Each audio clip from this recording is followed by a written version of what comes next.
Hey folks, Steve here with a Fall of the Third Reich video. In this video we'll be looking at turn 7. We are officially in the second half of the game, and you can kind of see the overall strategic situation just about fits all on the camera at once when I pull it back a little bit.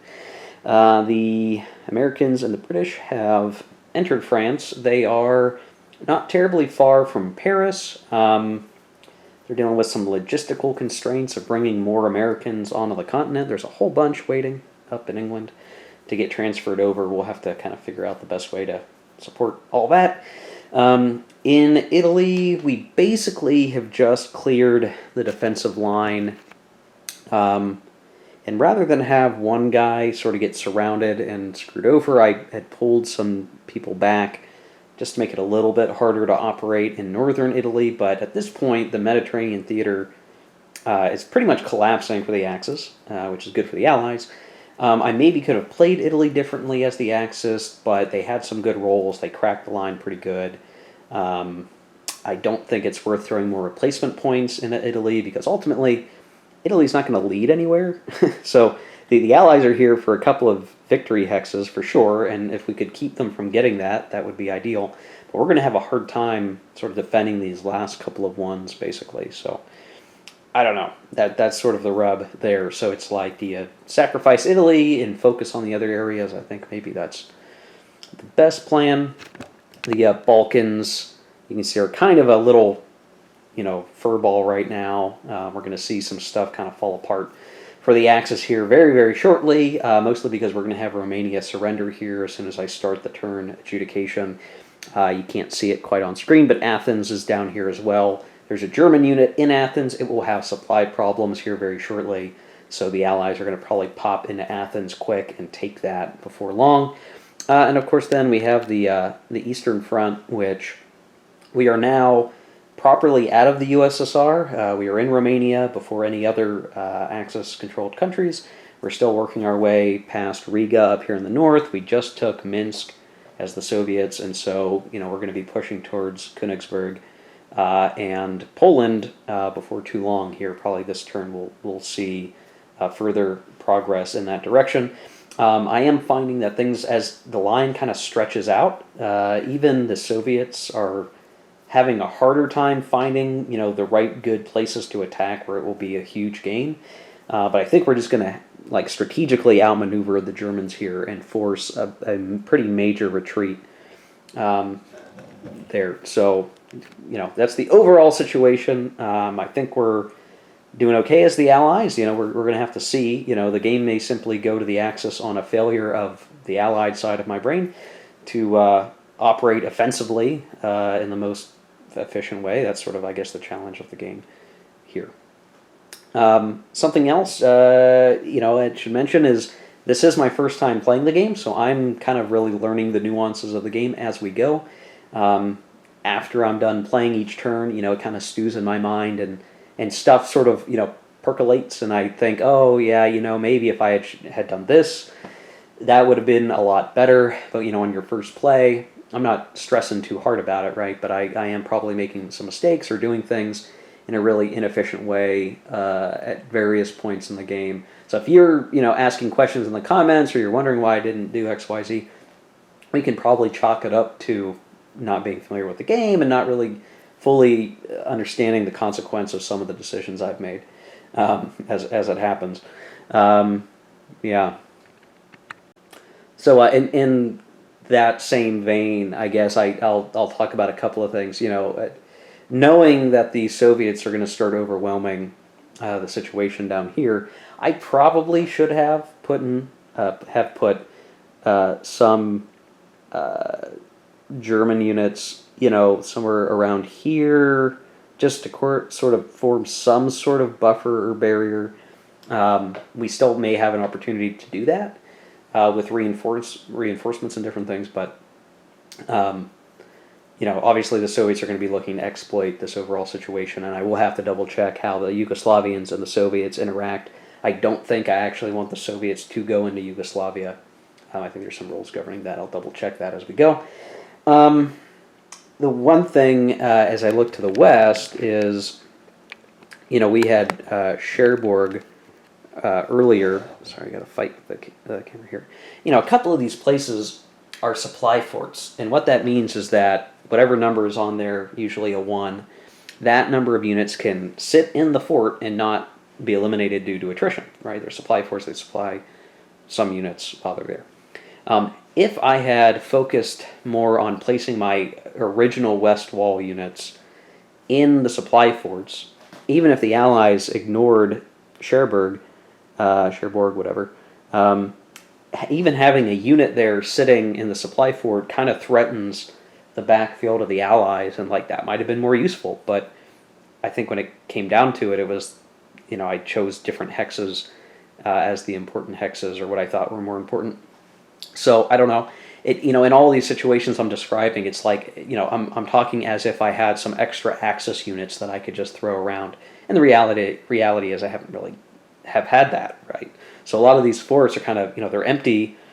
They're not super valuable, but they ultimately haven't been very useful. I would expect in the turns to come, like that supply fort may be important. Maybe these ones up here would be more important as we go and we play out, you know, the rest of what's happening here.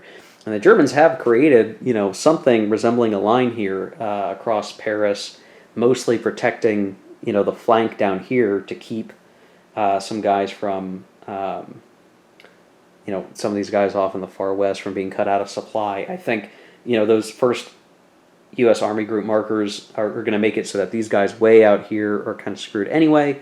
The ones up here will have a role to play still, I think. They'll probably be able to get something going, maybe to help protect against the Scheldt campaign to take Antwerp and all that good stuff. Yeah.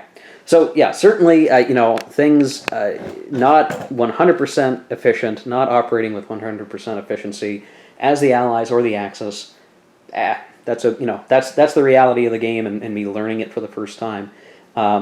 I will say now that I'm like well into the game, I really don't see anything about this game being very daunting in terms of rules or complexity. Like it's all pretty smooth playing for the most part, other than, you know, a couple of areas where I was tripping over interpretation of the rules, and you know, I don't think anything's really too bad there.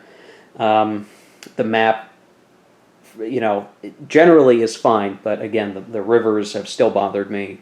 I've had to make some calls in terms of minor versus major river, some of which I wasn't totally comfortable with, but I you know, when you're looking at it and it's like the thickness of the river is the same, but the color is different, then you're like, okay, well then I guess the color difference is what makes the difference, and that seems to work okay, but again, in every case, I'm not sure I'm making the right decision there, so I don't know.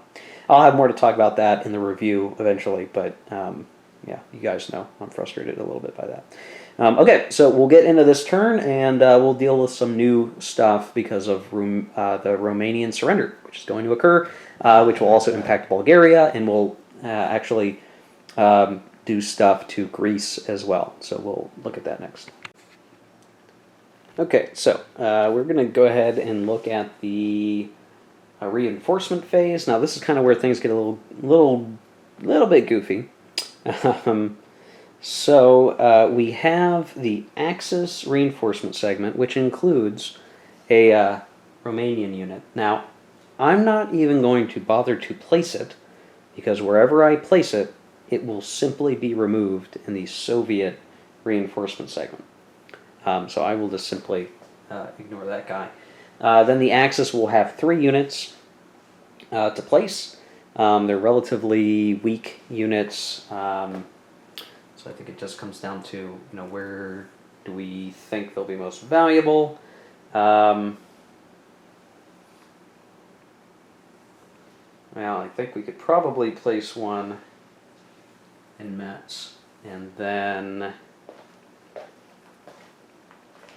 we could put a couple in the USIR and hope for the best.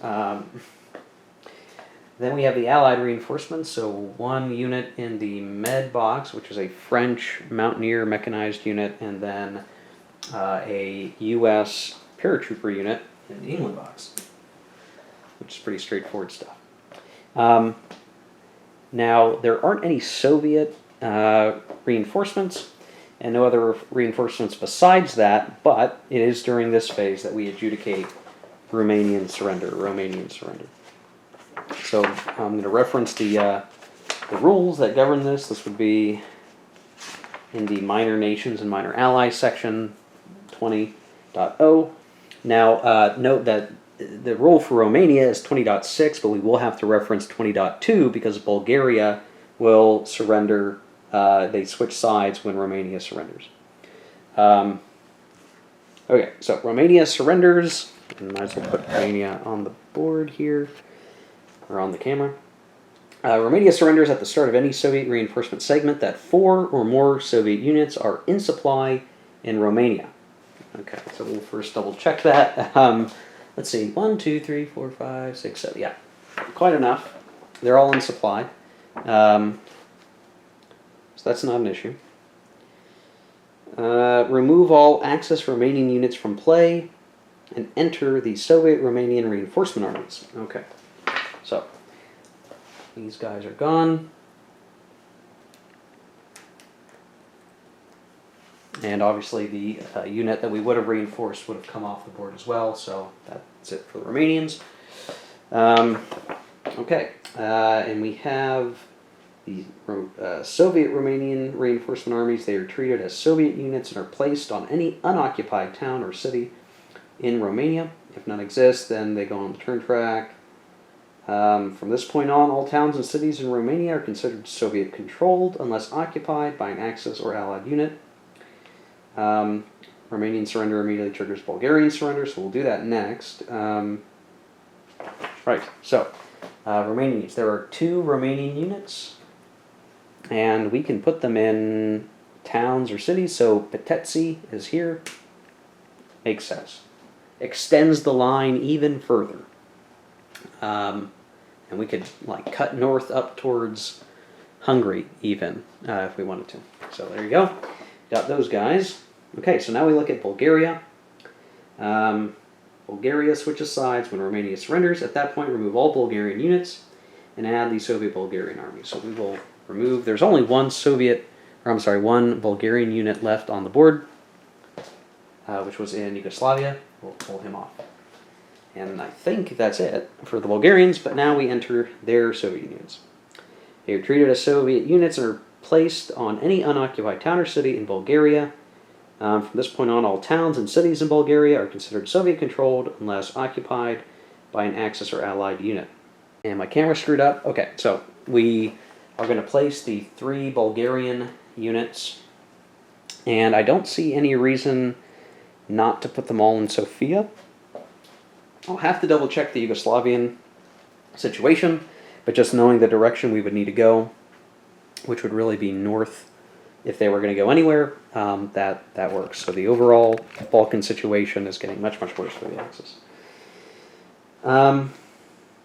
Okay, so then there's one other thing, and 20.2 doesn't point to it, but if we reference 20.4, which is for Greece, Soviet units may never enter Greece, so there's no point in sending these guys down south. Axis units in Greece are out of supply for attrition only if Bulgaria surrenders or if Yugoslavia contains no Axis units.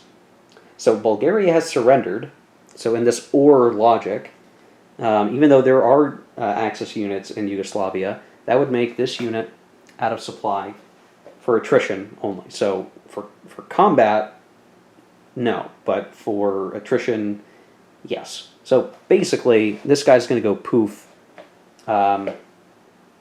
basically any moment that it matters there. So we would have to decide, is it worth trying to invade and knocking the unit out early for time? I think it actually might be. Honestly, we might try to invade it anyway.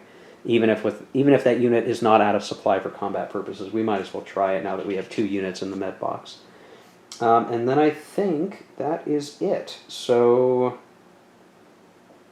yeah, there you go. Okay, reinforcements are done, and now we will get into the replacement phase. But you can see now the map situation is getting a little bit smaller. And over time, we're going to see, it all condense around Germany. We'll be able to zoom in the camera quite a bit more, even looking at the big picture. So, okay. Let's move it to strategic air. Okay, now for the strategic air. Right now, the Axis just has 2 Luftwaffe units in play, and one is in the home front, one is on the east front. We kind of need to decide, like, do we actually want to switch it out and maybe support the west, or maybe support the Med? It's kind of hard to say, actually. I think maybe we'll leave it in the east front, but I don't know. This is kind of tough. When I look at the stretch of units,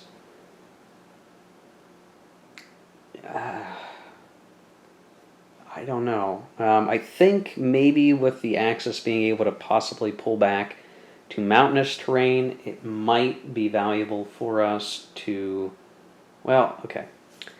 I need to think about this. So if there are somewhere like 5 units on the front line in the west that have letter designations, if they have a +1 of their letter designation die roll for combat strength, that's pretty good, right? But I have way more units on the east front, so I'm getting more combat factors on the east front if I get the +1 there. But is the strategic situation so dire that it's more needed in the west? I don't know that I have a good answer. So I'm going to leave it in the east, but I think for you watching, viewers, if you're playing this game, I think this would be a tough call. I'm drawn to want to put it in the west because I want to delay the Western Allies. They're closest to factory hexes at the moment, and it could be that we see a huge gap in the line that shows up, but the east is still a huge problem. So I don't know. I feel like maybe I should put it in the west, but I'm going to leave it in the east. There you go.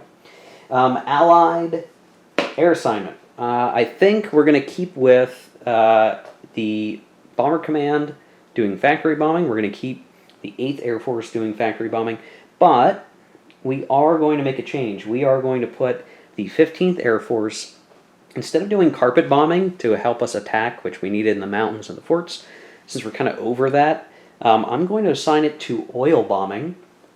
And the reason why is if we look at the oil bombing thing, you can see, okay, if we roll a die, we're going to subtract that number of German OKW, OKH points, maximum -3, as long as Axis control 1 hex and 3 factory hex. Okay, so like that, basically we're going to have max 3 at this point. You can see Western allies of the Soviets control Plutzi. Well, they definitely do over in Romania. So that's a +2. So it's a +2 to our die roll. It is 1944, and yes, there is a home defense marker. So it's a -1 to our die roll, but we're very likely going to roll at least something. And each of those points knocked off the German command structure is huge, huge. Because what that's going to do is, if they can't put OKW or OKH markers very many places, they can't pull back on the east front, which means more of those east front units are going to die, leaving bigger gaps, which means bigger Soviet breakthroughs. That's my thinking. So we do want to, now's the time to do it. I mean, we could try to do more factory bombing, which is also valuable, but let's try oil bombing. I want to see how well it works. I could still see a case where you say, like, everyone doing factory bombing all the time is, like, maybe objectively the best choice. But we'll play it around, right? I want to try different things. We'll see how well it works. Now, oil bombing is adjudicated later in the turn than the factory bombing, so we won't worry about that now. But we'll go ahead and do the die rolling here for the factory bombing. So Bomber Command first, and let's see, it's home defense is present in 43 or 44, so it's a -3. Ooh, okay. Allied air unit is eliminated. I only rolled a 2. There you go. And then 8th Air Force also rolling, and ultimately a -3. Well, I got a 5, so -3 is a 2.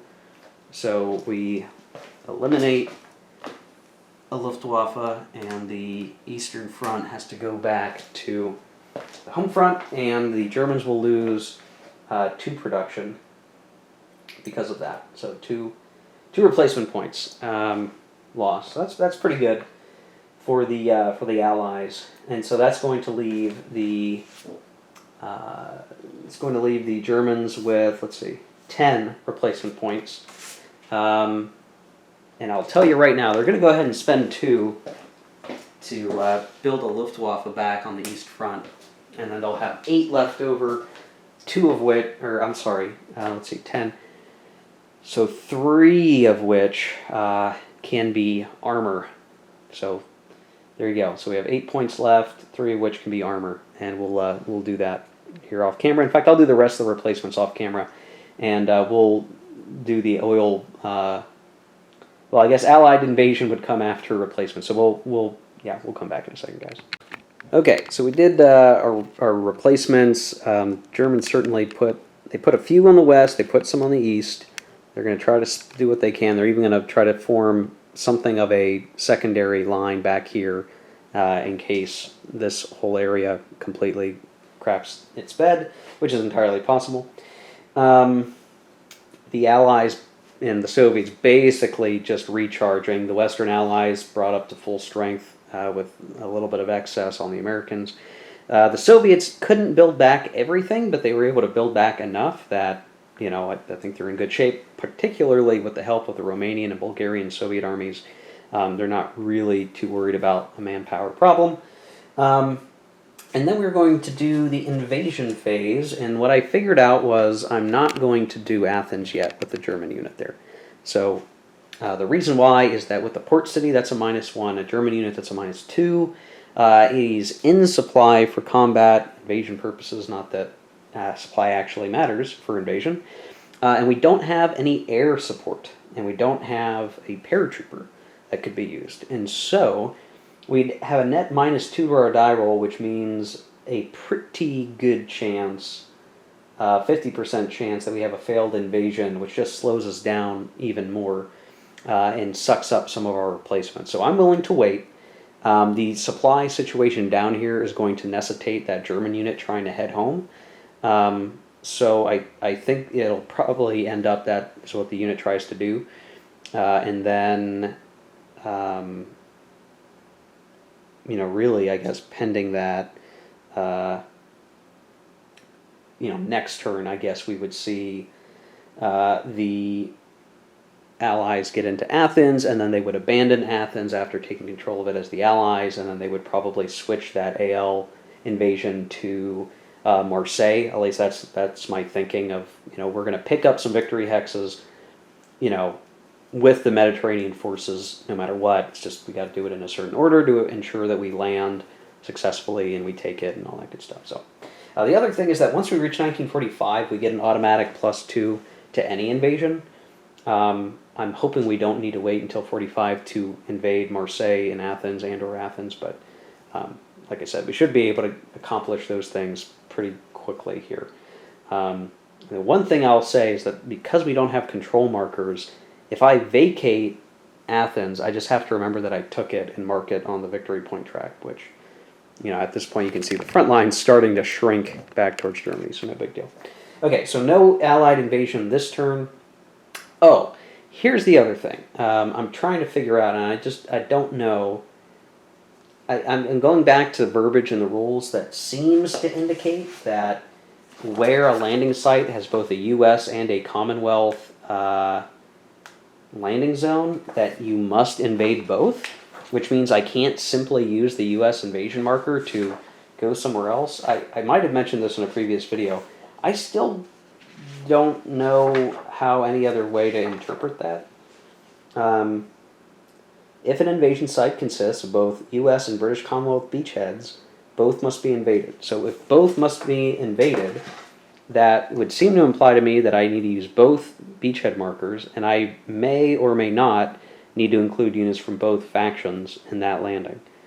Maybe I could use the U.S. and the Commonwealth, beachhead marker, and just use U.S. units. Maybe I'm allowed to do that, but I don't want to pull off my Commonwealth beachhead marker, because then I lose Mulberry, and I lose, my supply anchor over here. So I'm willing to hold off on that for now, but it is a little bit of a confusing point for me in terms of whether or not I'm allowed to do another landing. And I would only be doing that to supplement, the invasion of France. So I don't know. I don't really know what's allowed or feasible there, to be honest.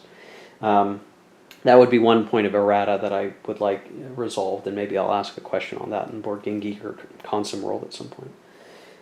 Okay, so then lastly, before I stop this video, and I'm probably going to have to stop recording on this day, I'll have to record the other half of this video, or the other part of this video another day, so there's going to be some delay here. We're going to do the oil bombardment. So, yeah, we're going to do the oil bombardment. So, as it stands, there is a home defense marker, home defense Luftwaffe, so that's a -3, but we get a +2 from controlling Plutzi. So, we roll the die, and we'll see what happens.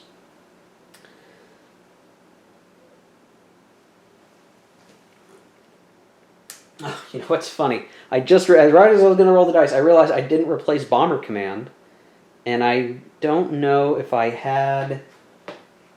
I don't think I had enough replacement points that I could just replace it and not worry about it.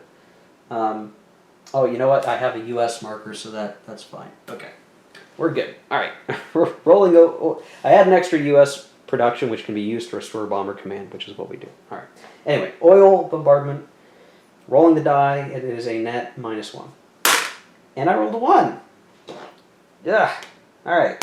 So the 15th Air Force is shot down, or was ineffective in bombing oil, which is important for the Germans. That means they still get their full 7 command points to spend. So from here, what I'm going to do is I will, when I am recording again, I will do the purchase segment, I will do the Axis operation phase and any combats, and we'll come back to see the aftermath of that, and then we'll look at the reaction phase. So see you another day, but in this video in 2 seconds.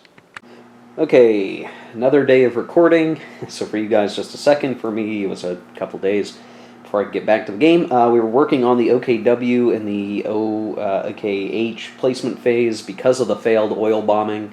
The Germans had allocated 2 points to the west, which they put in Paris, which flipped to a 4-sider. And then we had the other 5 points in the east down over here just to kind of help pull some guys back, and then up here in Riga to again help pull some guys back in a slightly better positioning. I'm thinking, I don't know.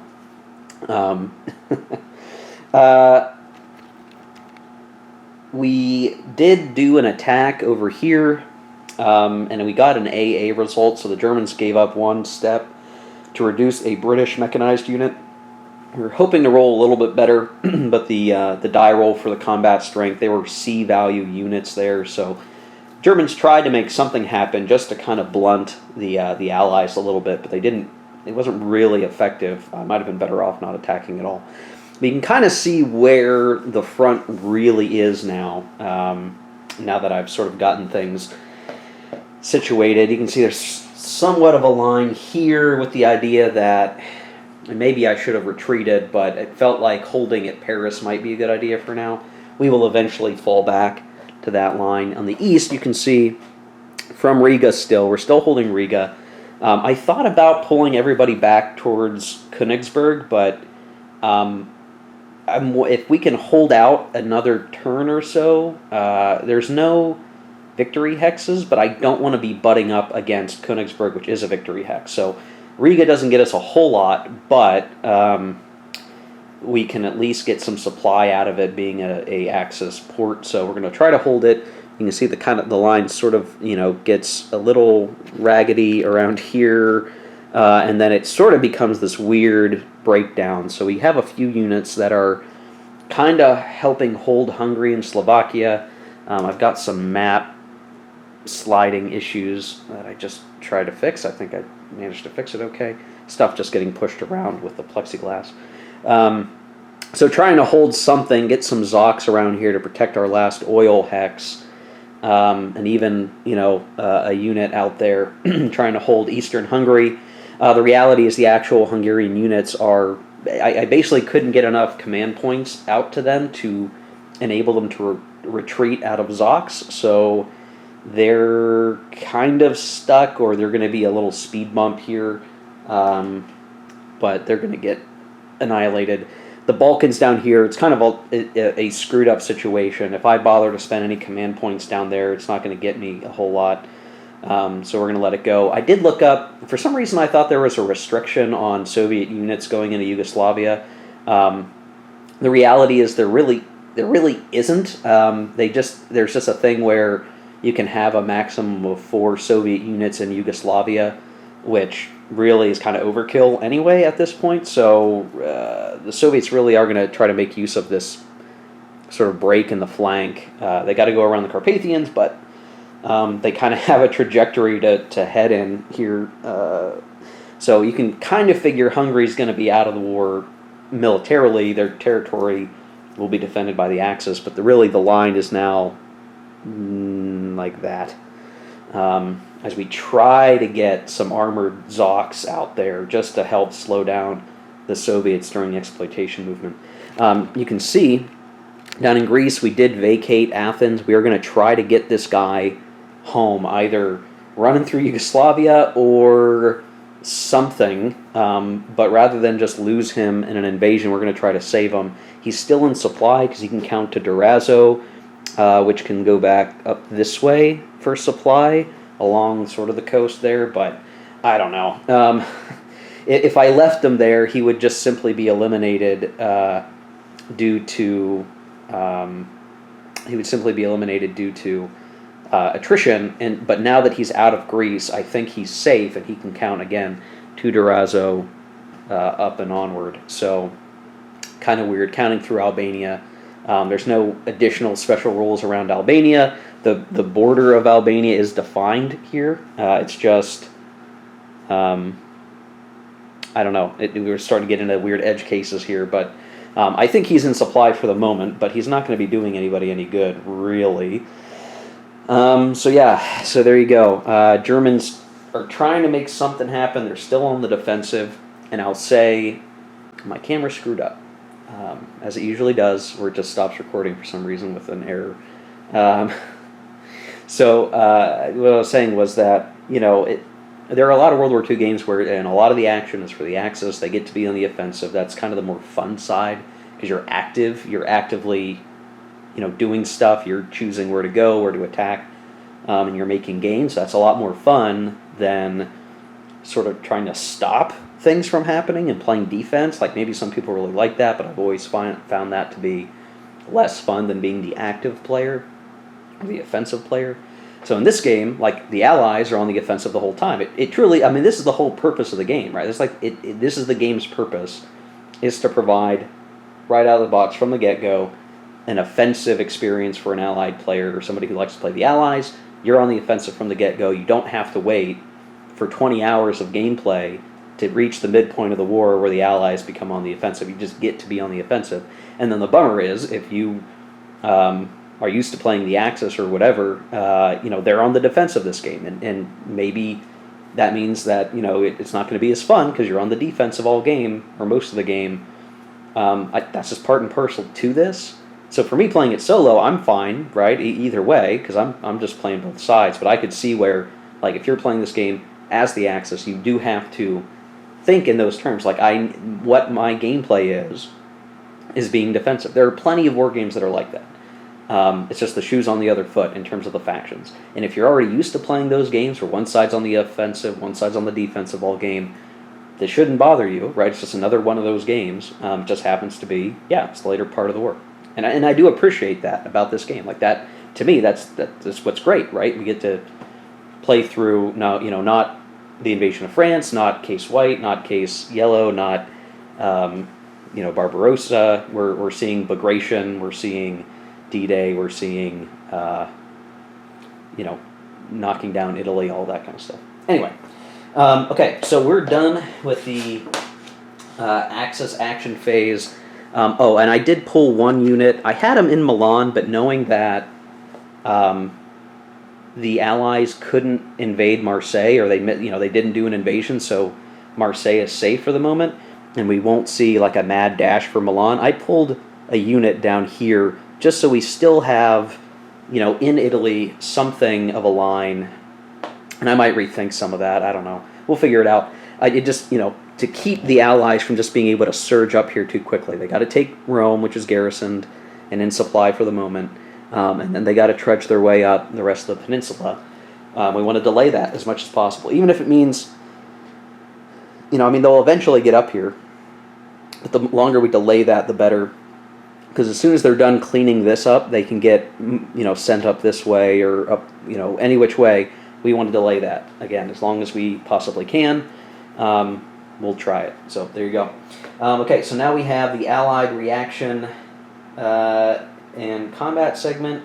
I'm going to go ahead and do it off camera, and we'll come back. I'll show the results, and the Axis will have attrition and their exploitation movement. Okay, so for the reaction movement, what I decided to do, and this is kind of a, I don't know, maybe not the most valuable move, but I'm trying to think through things. Come on. I reaction moved over here to take St. Malo with the idea that now we've got that port open for transit later. So I was able to do it 1, 2, 3, capture that port. I think I'm allowed to do that. I don't see any reason why I couldn't.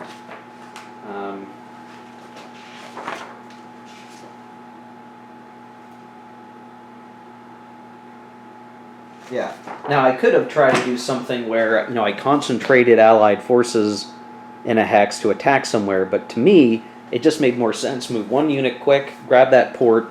That's going to enable us to pull in some more U.S. troops at the end of the turn, which we really need to get out of the England box and on the continent, right? It's really important we speed that up because we're going to need those steps smashing into the Axis line. So that's what the Western Allies did. They left Italy alone, and then on the Soviet side, they tried to eliminate that armor unit. They failed to do so. They forced a retreat, which is still great. Excuse me.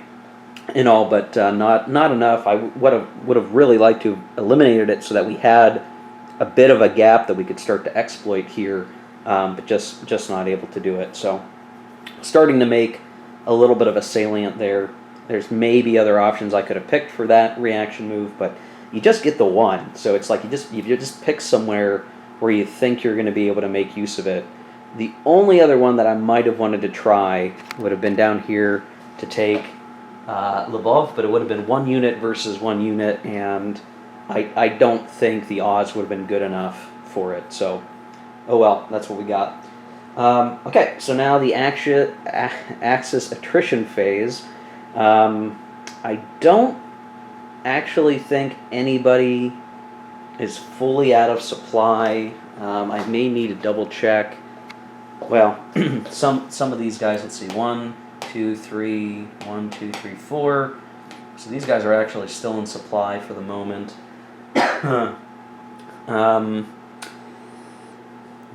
1, 2, 3, 1, 2, 3, 4. Can this guy count 1, 2, 3, or 1, 2? Hold on. 1, 2, 3. Well, yeah, this guy might be in trouble.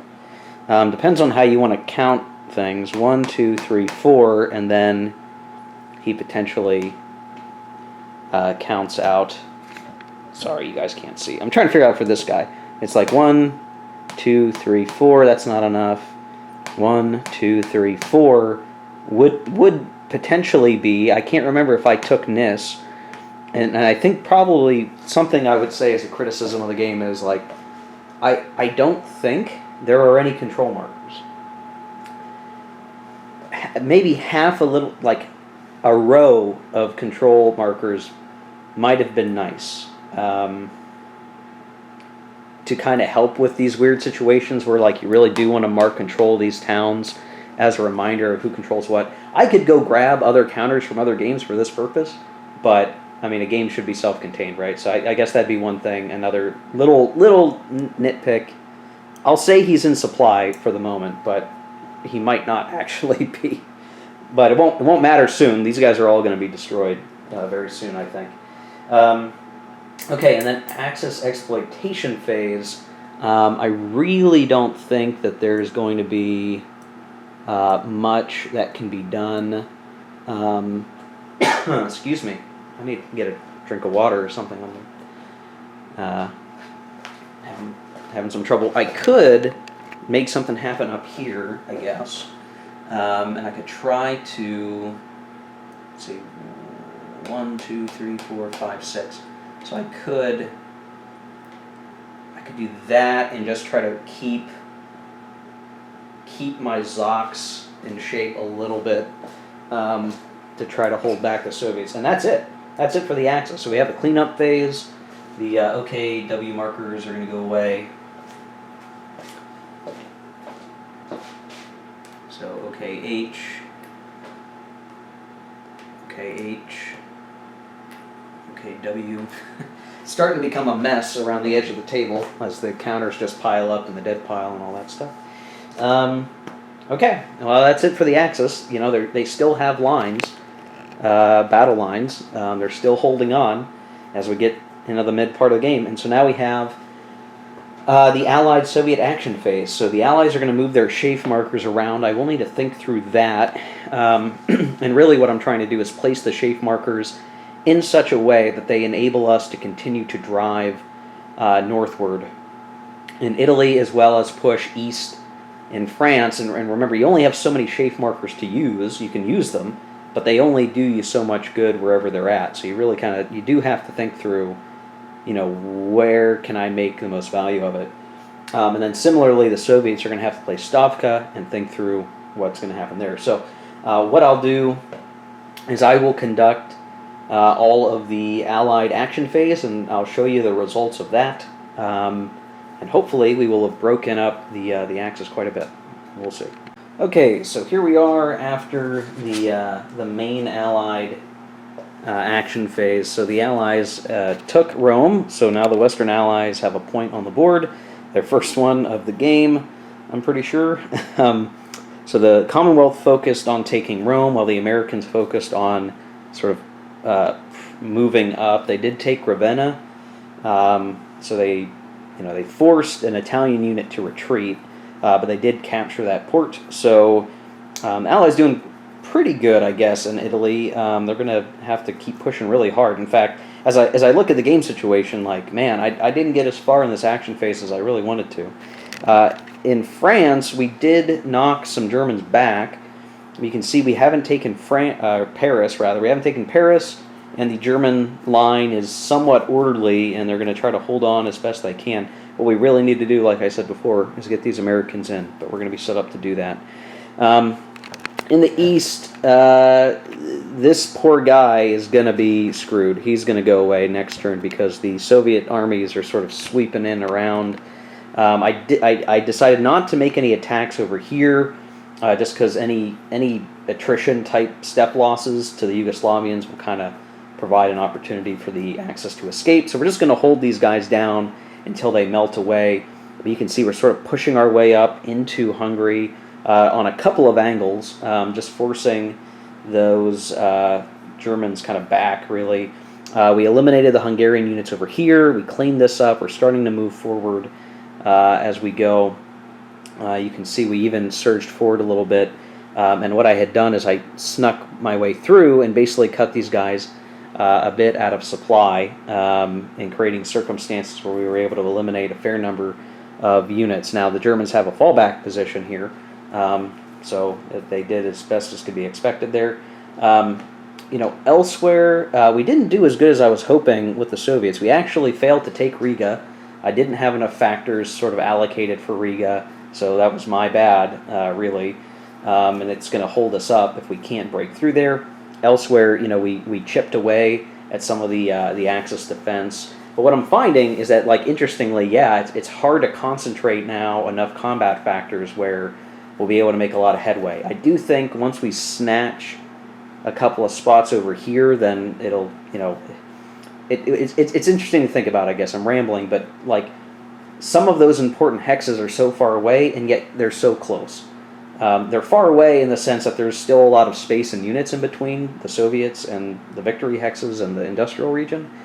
But if we get the right opening, it's as simple as one exploitation move or even one operational move to snatch something really critical from the Axis over here. So it's interesting, it's tight, and I'm starting to even wonder, will the Allies be able to reach a victory condition, right? It could go against them. So now we have the Axis reaction phase. They don't have a whole lot of options. I think probably the best thing they could do is move a unit over here and straighten out the line, and then in the east, let's see, we don't want this guy to get knocked out of supply. Everything else is kind of bottled up okay, so I think what we'll do is pull him back like so, and that'll just have to be what we do, I guess. It's tough. You only get so many reaction moves, and I think that's just going to be the easiest thing we can do. Try to create a new line. It's out in flat terrain down here in the plains of Hungary, but at least it's something, and we can continue to pull back, anchor ourselves off the Alps maybe, if we're fortunate. I'm not sure we'll even be able to do that, but we'll see what shape Germany will take as it goes on. Okay, so that's the Axis reaction phase. Soviet attrition. Do we actually have anybody out of supply? There actually might be a case of that. Nope, he's in supply. He's in supply, I'm pretty certain. 1, 2. Yeah, I think everybody's in supply that needs to worry about supply at this point. They're all counting back to capture towns or cities for the Allies that need to worry about that sort of thing. These guys are a little nebulous over here, but they did take Timisoara, which enables them to be in good shape. So, a little bit of this is dicey. Like, we're putting ourselves in some weird positions down here, and we really need to be moving through those mountains. The terrain gets tough. That's the other thing, is like these combats, even against the Axis, like if it's in forest, they get some defensive factors. If it's a city, they get some defensive factors. So I can't just like attacking the whole way across the board, even with good Stavka markers and city placement, still means like those rolls are going to be awfully attritional no matter what I do. And so what I'm just trying to do is make those breakthroughs where if I can cut guys out of supply, those attacks will be easier. We'll see how it goes. I'm maybe playing suboptimally. I'm sure somewhere along the way I am, and that may be the cause of the Allies losing the game, is if they just can't seem to have a good operational attack methodology. I'm trying to conserve my forces as the Axis, think really intelligently about where I'm going to place the mech units so that there's always either an infantry unit that is blocking a hex, or if that hex is empty, it has a mechanized Zoc into it, so that the Soviet reaction just can't slip too far, right? That's the main thing. Though it's interesting to note that the Soviets are communists are at the Mediterranean. They've captured Durazzo. Okay, so now we have the exploitation phase, and I forgot, like, the exploitation phase for the Western Allies is really good. They're going to be able to bring all these guys up, I think. So let me take care of that off camera. Okay, before I do that, I just noticed something in the rolls that I really had not noticed until just now, and I think it could have a disastrous effect for the Axis now that I've noticed it. In 1944, which we're in 45, C-strength Axis mechanized units are treated as non-mechanized for the purpose of projecting Zocs in this phase. Uh-oh! So that whole comment where I said, I'm like, oh yeah, I'm setting up these mechanized Zocs, and I've even focused on setting those Zocs up, more units than quality, so I'd be building a lot of one-step mechanized C units. Well, they don't project Zocs during this step, so we might actually have a problem as the Axis because of that. On the west, that doesn't really matter. In the Med, it doesn't really matter. But on the east front, this actually might impact some things. So we'll see. We'll see when I'm done. Okay, so here we are after the exploitation movement. So we are kind of leaving southern Italy behind. And we actually were able to jump into Livorno. So we have actually some ports on either side of the Italian coast, which really will allow us to move our chafe markers from down here up further. And really, we ought to be able to project supply enough to grab Trieste and Milan, even just working our way up the peninsula. So so far so good there.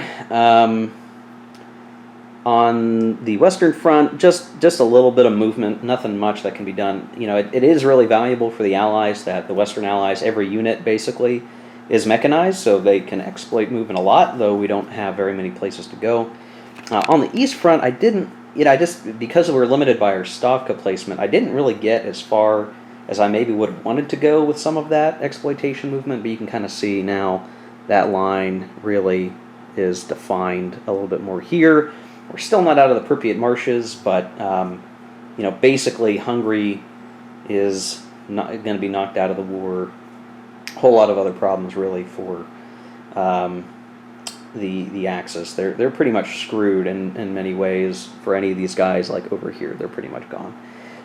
But we still have a line, and even what was really in danger was Königsberg was in danger because of that whole mechanized Zoc missing in that step. If you're a C unit, it's just that the Soviet units didn't have enough movement to get through all the forests to capture Königsberg without having a whole lot of supply problems. So we're going to make steady progress rather than absurd jumps and trying to make something happen that just in reality won't happen because we don't have enough unit coverage. But still pretty good. Still pretty good from that angle.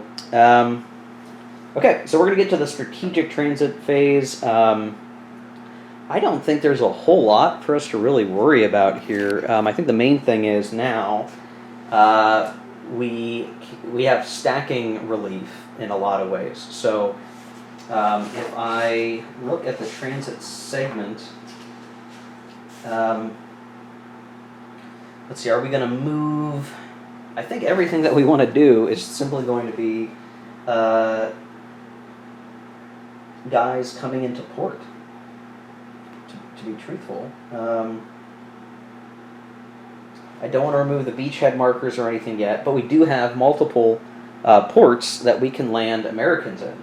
And if we can move a total of 6 units, 8 in 1944.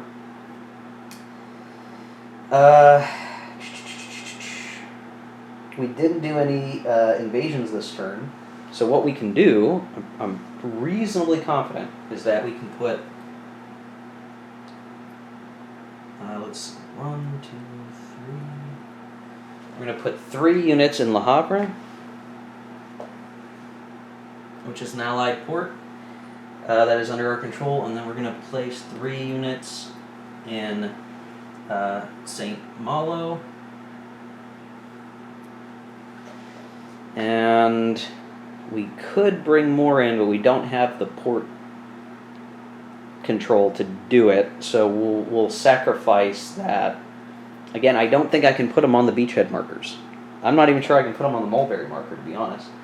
But I can at least put them in controlled ports, which is what I've done. So that manages to get most of our American reinforcements on the board in stacks of 3. I think that will be what we really needed to have happen there. Let's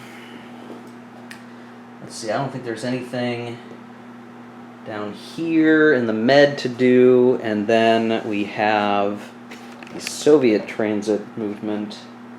Or I'm sorry, I need to do, I should have done Axis first, but to be honest, I don't know that there's a whole lot that I can do. So I don't think the Axis has any transit movement that they can really afford to do right now. Yeah, I don't think there is. The Soviets really don't have much either. It's really a matter of, do we happen to have anybody? We do. we, I guess, could strategically move. Let's see, does it have to be in the USSR? That, I guess, would be the real question. Only 3 may make any part of the journey outside the Soviet Union. Okay, so we can move a couple. And so what I might try to do is have these guys go to Cluj. So they have an additional springboard to head into Hungary. And that kind of help protect the backfield here. I'm not sure there's any other ones that really make sense to do. We're sort of all, we're as far forward as we can really make ourselves and have value there. So I think that's really it. Okay, and that's, so strategic movement is done. So okay, we're done with turn 7, right? The victory points currently stand at 8. 8 Allied victory points. That is 7 from the USSR. Let me double check that count. We've got Belgrade, Sevastopol, Dnipropetrovsk, Kharkov, Kiev, near Leningrad to Lenin. So that would be 7. Make sure I'm not forgetting one somewhere. And then we have 1 for Rome. That makes 8. Total of 8. Yep, 8 victory points. Now, in the next turn, we'll possibly see the fall of Milan. Maybe we'll see Athens fall. Maybe we'll see Paris fall. So the reality will be, you know, we're going to catch up quite a bit, and it's really going to come down to the wire as we get closer to Germany and whether or not we get the 19 we need. But okay, guys, that's it for turn 7. I will look at turn 8. Coming in turn 8 will be a whole bunch of Axis reinforcements, so I think that will really be a determining factor on, you know, what we actually see happen. You know, add some guys to the West Front, maybe we throw some guys in the East Front, maybe we try to cover a little bit more in Milan to make it harder for the Allies to get Milan, delay them a turn or something. We might try to do that. We'll see. Okay, see you in the next one, guys. Take care, keep gaming.